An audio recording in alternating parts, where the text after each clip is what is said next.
Sometimes you look at a wrestler and it's obvious they have all the tools required to be a major star in the industry. After all, how could anyone see Hulk Hogan in 1983, Rocky Maivia in 1996, or John Cena in 2002 and not know it was a given that they were each destined for superstardom? Sometimes, though, you look at a performer and think that because of something they've got going against them, they might never reach that height. And so, when they do then, it represents a huge case of overachieving. But who are the biggest examples of this in wrestling history? Well, that's exactly what we're going to be looking at right now, starting with Eddie Guerrero. Yes, while today Eddie Guerrero is widely accepted as one of the all-time greats of the squared circle, someone so good that even now, decades after his passing, all it takes is for someone to hit a Three Amigos or a frog splash in the middle of the ring, and the crowd will drown out the proceedings with a sea of Eddie chants. Things were not always so rosy for the El Paso native. No, back when he was first getting started during the late 80s and early 90s, it was assumed that, regardless of how good he was, there would always be a ceiling on what he was going to be able to achieve in the North American big leagues. Why was this? Well, Eddie wasn't a big guy. No, at 5'8", he was pretty small in wrestling terms, and with both WWF and WCW being the land of the giants in many ways back then, it meant there weren't a lot of easy opportunities for him to break through that glass ceiling into the main event scene. In fact, while working with World Championship Wrestling throughout the mid to late 90s, Latino Heat would consistently find himself being undervalued, even when he was regularly stealing the show in the cruiserweight highlight reel of the night. And all that would lead to him eventually leaving the company behind in early 2000 in the hopes that things would work out better for him in the WWF. Unfortunately for Guerrero, though, at least initially, he didn't have much better luck in WWF, as there he was once again pegged as a mid-card act quickly, with his situation only worsening once his addiction issues got the better of him and he found himself out of a job for a while. But never one to give up that easily. In the end, he'd get himself clean and get rehired by Vince McMahon once more. And it was during this second run in WWE that he'd really begin overachieving to a high level. That's right, you all know how this one goes. In one of the greatest feel-good moments in wrestling history, at No Way Out in February of 2004, Eddie beat Brock Lesnar to become the WWF champion, with this being something even his most ardent fans would never have dreamed he'd do just a couple of years earlier. But then, when you're as good as he was, failure was never going to be an option. And the exact same attitude would be what led a close friend of his to overachieve in a big way too. Who are we talking about here? Why, Rey Mysterio, of course. Yes, if Eddie Guerrero was considered someone who was too small to succeed at a high level in wrestling back during the 90s and 2000s, then Rey Mysterio was on another level altogether, as at just 5'2", he was definitely on the shorter side of things. But one thing Rey had going for him that most others his height didn't was that he was superhumanly good at his job. And in his case, that job was being one of the greatest luchadors to ever lace up a pair of boots.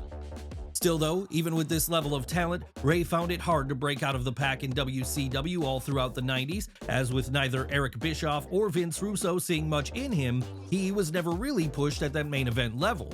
And while things would improve for him once he moved over to WWE during the early 2000s, he still had that scarlet letter of having a height that began with a 5 next to his name.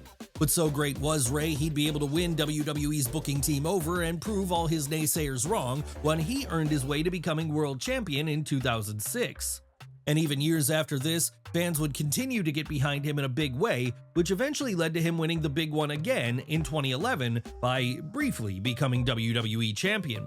Sure, that might have been an incredibly short reign, but what it represented more than anything else was that WWE was still willing to put him in that top guy position. And this was something he most certainly deserved, because for decades by this point, he'd been proving just how good he was each and every time he stepped into the ring. But then in order to become a WWE champion when you're so small, you have to be someone on the level of him, and someone who's willing to overachieve as he's done.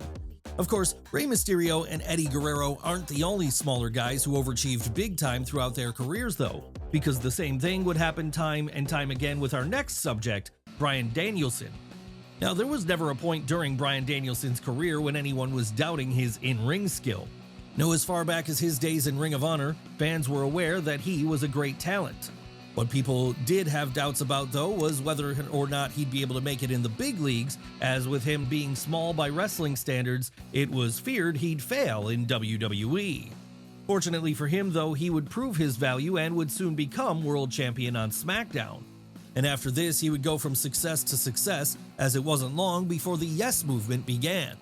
And this all led to Bryan, in a moment for the ages, winning the world title in the main event of WrestleMania 30 after beating Triple H, Batista, and Randy Orton all in the same night. And because of that, he has to be considered one of the biggest overachievers the wrestling industry has ever seen. Yes, his truly is a fairy tale story, and one which never would have happened for most other people, as the chances of everything falling together the way they did would seem too unrealistic.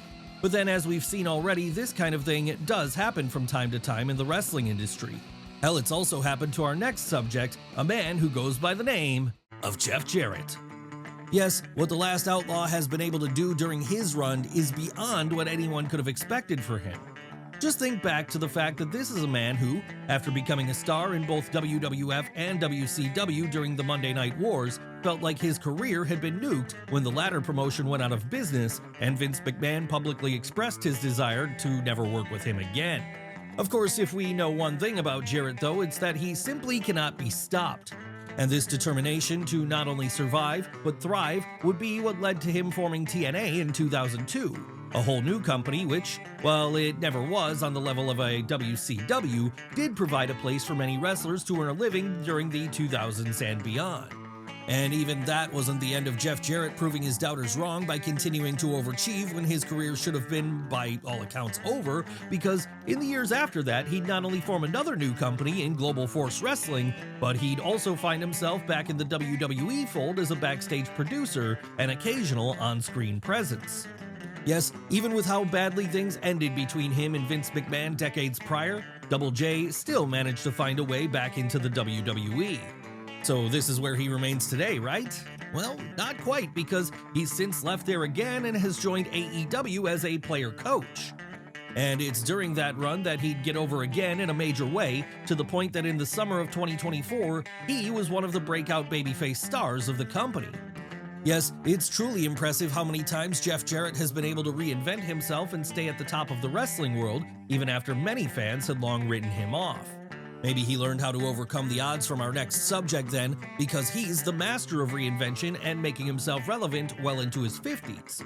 That's right, it's time to talk about Chris Jericho. Now again, like with Eddie Guerrero, it might seem wild to think there was a time when Chris Jericho reaching the top of the world seemed like a given. But back in the mid-90s, that was very much the case. And the reason it was the case was because not only was Y2J not a very tall guy, but he was also coming around during a time period when the talent pool in that main event scene had never been stronger. So because of this, instead of rocketing all the way to the top during his run in WCW, Chris found himself constantly being stuck in cruiserweight division purgatory, with this being what led him to ultimately seek his fortunes in WWF instead in 1999. That said, with WWF also being the land of the giants at this time, it meant Jericho would meet a similar fate to what would later befall Eddie Guerrero when he first moved up to the WWF, as despite getting over with fans right away as a top-tier worker and high-level promo, he'd flounder in the mid-card for the majority of what remained of the Attitude Era.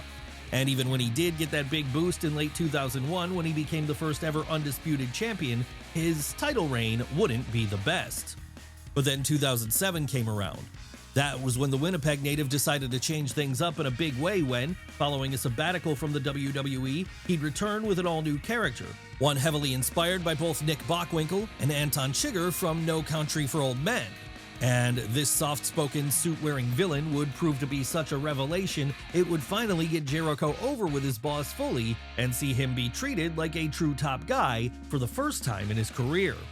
Needless to say then, after that, Chris was a made man, with him now finally reaching the level he always knew he could, but which those around him so often doubted he could get to. So made would he be from here on. In fact, he'd always be treated like a big deal whenever he made his returns to the WWE in the years following. Of course, that wouldn't be the only time Chris Jericho would overachieve beyond anyone's expectations though, because it was in 2018 that he'd further his case for being an all-time great when he left the WWE to go work a Tokyo Dome main event with Kenny Omega. And then after this, Jericho would become an OG member of the AEW roster, with him becoming the company's first ever world champion. But let's move away from the men for a moment and over to the ladies instead, as there is one very notable example of a woman in the industry overachieving big time, and that's Becky Lynch.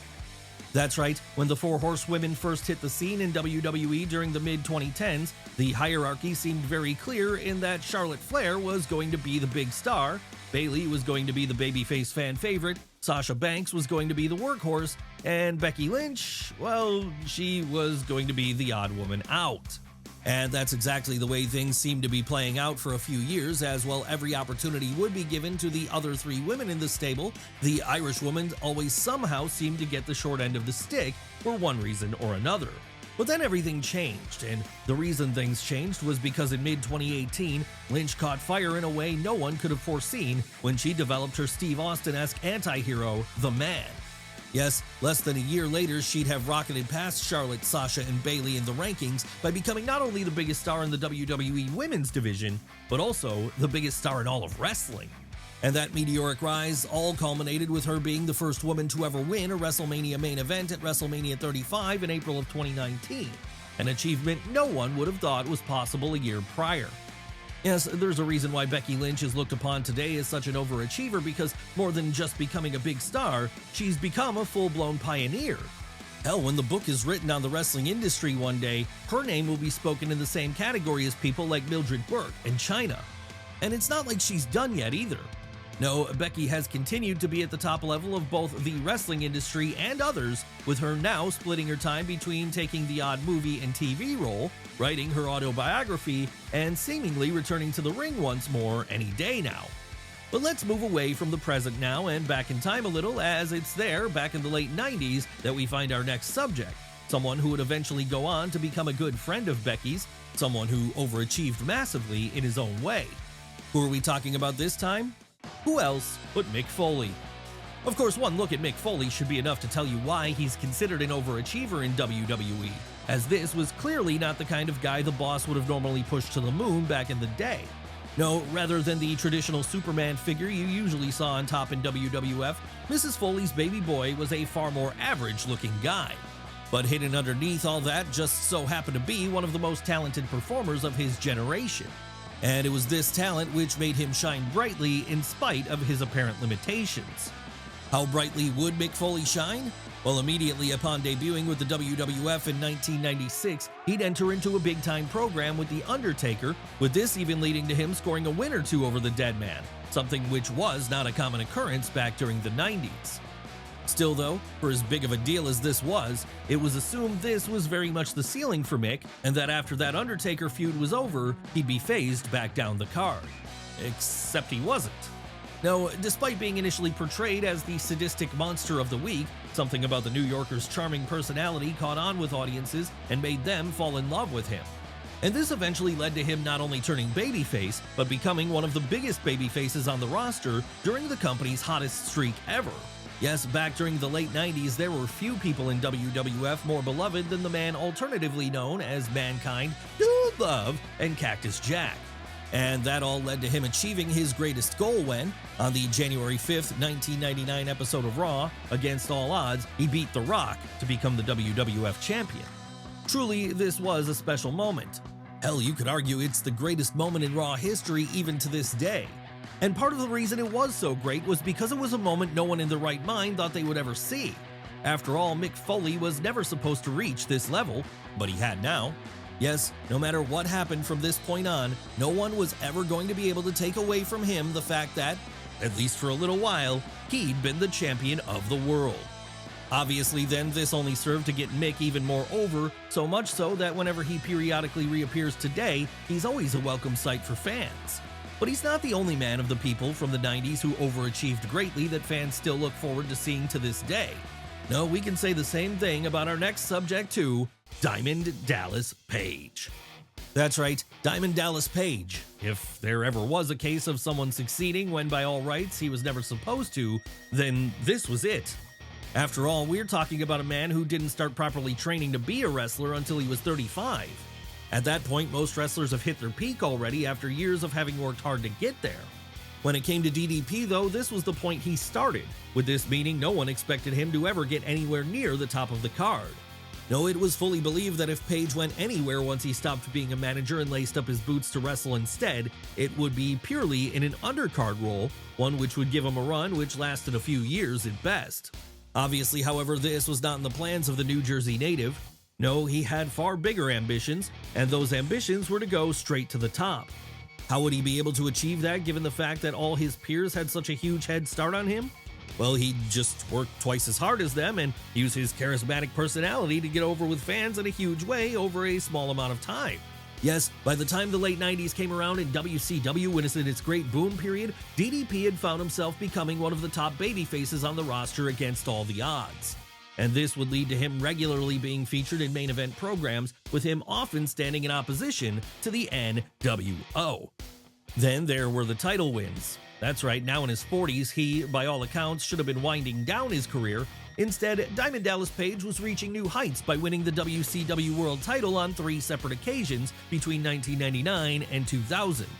Needless to say then, this was way beyond what even the most optimistic person could have hoped for him. But then we suspect Page always knew in himself he could do this, as he was Mr. Positivity after all. And it was that positivity which had gotten him to try out wrestling at such a late age in the first place. Where would DDP go from there once WCW went out of business in 2001? Well, WWE. And while his run there wouldn't be great, he at least would get to chalk one more goal off his bucket list by appearing at WrestleMania 18 in a match against Christian.